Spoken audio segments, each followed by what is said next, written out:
білімнің ең алғашқы баспалдағы. Қазіргі таңда үздіксіз білім беру еліміздің ертеңі өсіп келе жатқан жас ұрпақтың ойының, білімінің тереңдігімен өлшенеді. Білімді, жан-жақты қабілетті ұрпақ ұлтымыздың баға жетпес қазынасы. Қоғамымызда болып жатқан әлеуметтік, саяси, экономикалық өзгерістер мен еліміздің білім беру саласының әлемдік білім кеңістігіне өтуі, білім беру саласында, оның ішінде мектепке дейінгі тәрбиелеу мен оқытуды уақыт талабына сай өзгерістерді енгізуді талап етіп отыр. Ал барлық тәрбие мен білім беру балабақшаның табалдырығынан басталады десек, барлық тәрбие мен білімнің басталуы балабақшада.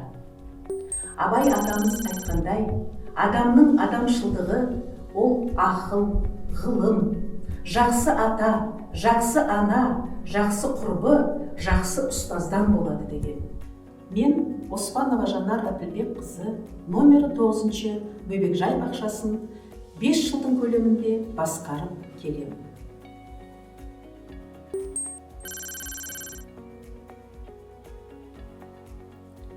Бөбекжай бақша меңгерушінің ең басты мақсаты ол заманауи басшы, өзінің мәдениеттілігімен, өзінің парасаттылығымен, кәсіби біліктілігімен, тіпті өзінің келбетімен де тартылатын шығармашылық идеялардың, инновациялардың бас генераторы болуы қажет. Ендеше мектепке дейінгі білім беру саласының басты міндеттерінің бірі өскелең ұрпақты тәрбиелеу мен білім беру үрдісіне заманауи әдістерін енгізу, зияткерлік, шығармашылық қабілетін дамыту. Осы мақсатты ұстана отырып халықаралық, республикалық, облыстық, қалалық сайыстардың құрмет грамоталары, алғыс хаттарымен марапатталдым. Робототехника болашақ бүгінгі бастама атты авторлық бағдарлама жасадым. Баспасөз беттерінде түрлі тақырыптағы мақалаларым жарияланып, ғылыми практикаларда іс тәжірибем таралды. Мектепке дейінгі мекемені басқарудағы тәжірибенің табысты бір бөлігі кәсіби бағыттағы жетістіктерім. Қазақстан Республикасы Білім және ғылым министрлігінің балалық шақ республикалық орталығында жұмысшы тобының мүшесі болып, Қазақстан Республикасы Білім және ғылым министрлігінің оқулық республикалық ғылыми практикалық орталығында оқу әдебиеттерге, мектепке дейінгі тәрбие мен оқытуға арналған кешендерге сараптама жұмыстарында жүргіздім. Қазақстан Республикасы мектепке дейінгі тәрбие мен оқытудың мемлекеттік жалпыға міндетті стандартының өзгертулері мен толықтырулары тақырыбында 2020 жылғы Қазақстан Республикасының Білім және ғылым министрлігінің тамыз кеңесінде мектепке дейінгі ұйымдардағы нормативтік құқықтық база тақырыбында оқыту семинарында видео баяндамалар жасап, меңгерушілік тәжірибемдегі шеберліктермен бөлістім. Бөбекжай бақшадағы педагогтердің іс тәжірибелері қалалық, облыстық, оқу орталықтарында таратылып, әртүрлі деңгейдегі конференция жинақтарына шықты. Педагогтердің сапалық құрамы 2022 оқу жылына 95% құрады. Яғни, барлық педагогтың бейінді білімі бар. Олардың ішінде педагог шебер, педагог зерттеуші, педагог сарапшылар да бар. Педагогикалық шығармашылық топтың шеберлерімен бірлесе отырып, Райкүл Аталыкова, Нұржамал Свамбаева, Райля Өтелбаева, Жадыра Шүкірбаева, Сайра Мұханова, Нұрила Әбітбекқызының әдістемелік құралдары республика көлемінде таратылды. 2019 жылы тәрбиеші педагог шебер Аталыкова Райкүл облысқа сіңірген еңбегі үшін төс белгісімен марапатталса, тәуелсіз елдің ұлағатты ұстаздары атты өңірлік ұстаздар форумында еліміздегі педагогтерді марапаттау мақсатында ұйымдастырылған Жамбыл облысының білім беру саласының сіңірген еңбегі үшін құрмет төс белгісімен 300 еселенген айлық есептік көрсеткіші мөлшеріндегі сыйақымен балабақшаның музыка жетекшісі Сайра Мұханова марапатталды. Тәрбие мен білім егіз ұғым.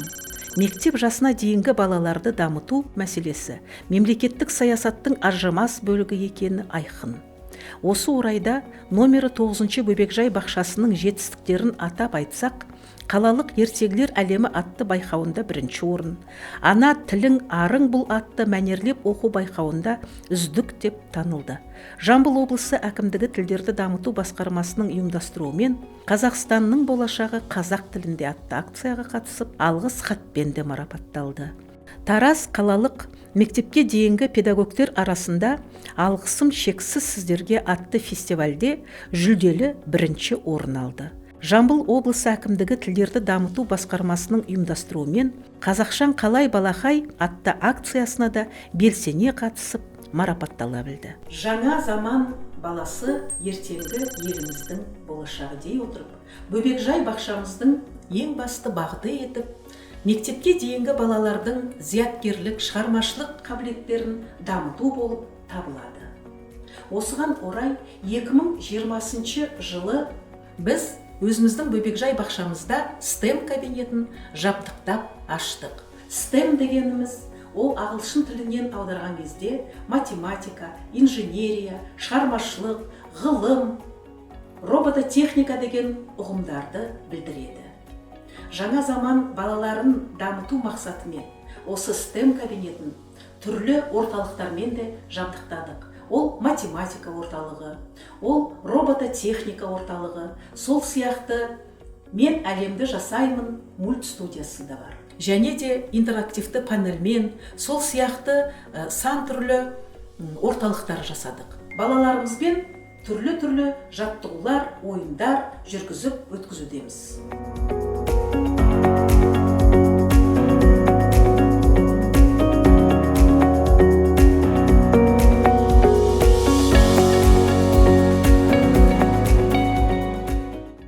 Білім алудың негізгі қағидасы тәлім, тәрбие.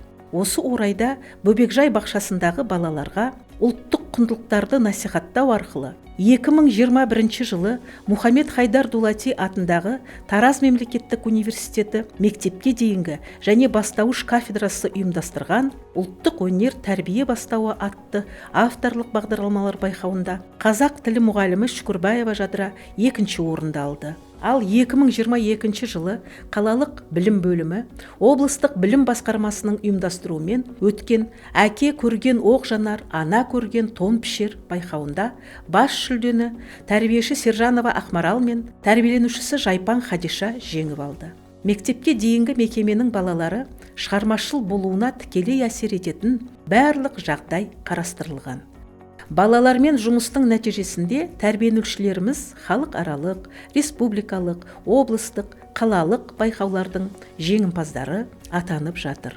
Атап айтсақ, тәуелсіздік торым атты облыстық білім басқармасының ұйымдастыруымен өткен байқауда тәрбиеленуші Белғара Айсұлтан 1-ші орынмен марапатталды. Жетекшісі тәрбиеші Бұралқиева Ақмарал. Мектепке дейінгі ұйым тәрбиеленушілері арасында өткен Baby Skills Жамбыл 2022 облыстық чемпионатында тәрбиеленушілер Ықылас Аяру мен Төрехан Арша 1-ші орынмен марапатталды.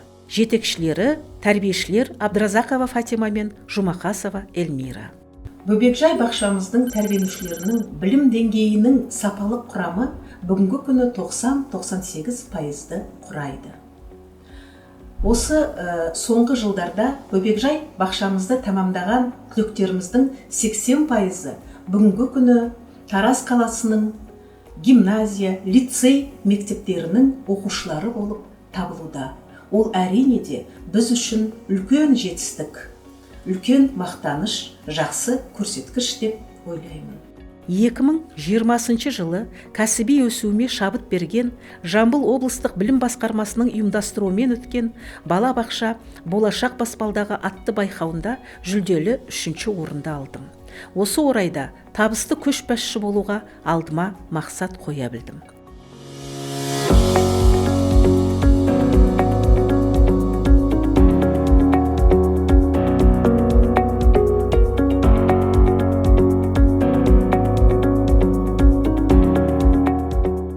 педагогикалық менеджмент арқылы балабақша педагогтерінің өзіндік дамуына жағдай жасау, олардың кәсіптік біліктіктерін дамытуға бағытталған.